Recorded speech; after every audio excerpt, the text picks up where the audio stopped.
यापर ध्वजवंदन कार्यक्रम समाप्त हुआ। आगे के लिए आदेश। विसर्जन की अनुमति।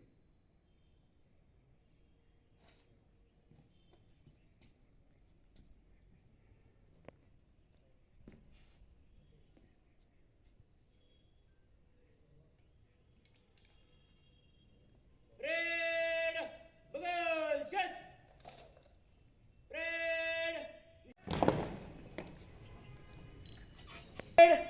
राष्ट्रध्वज को सलामी देंगे। सलामी शस्त्र एक साथ राष्ट्रगीत शुरू कर।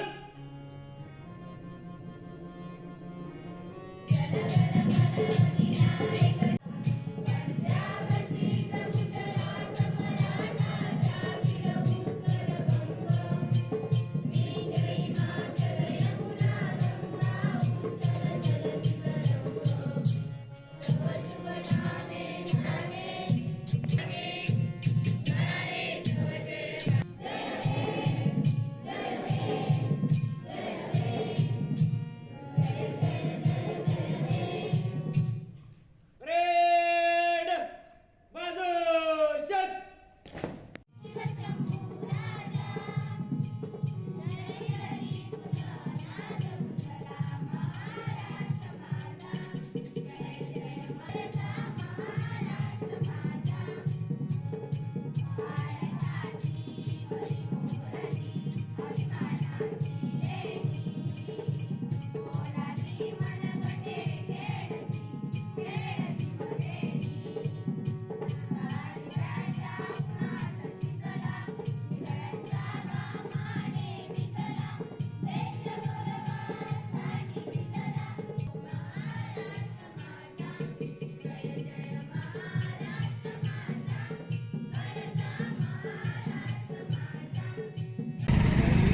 या प्रजासत्ताक दिनाच्या निमित्ताने मी सर्व कोकणवासियांना आपली शुभेच्छा देतो।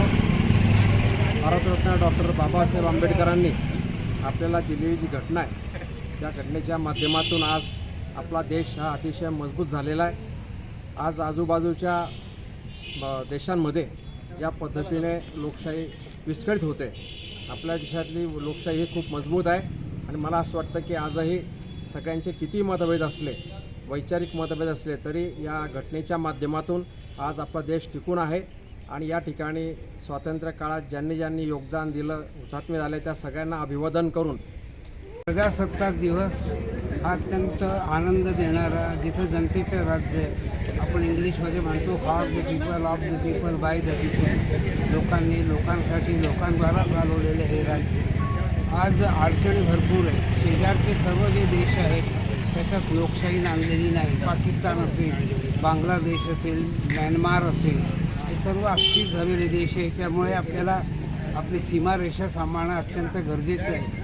तिकडे ट्रम्प जे आहेत त्यांनी एक वेगळंच वॉर, टॅरिफचं वॉर सुरू केलेलं आहे, तो देखील एक प्रश्न आहे। अशा सर्व प्रश्नामध्ये भारताचं उन्नयन चांगलं व्हावं, एकता एकात्मता राहावी आणि त्या दृष्टिकोनातून आपल्या सर्वांची जबाबदारी, केवळ शासन नाही समाज देखील त्यासोबत असला पाहिजे।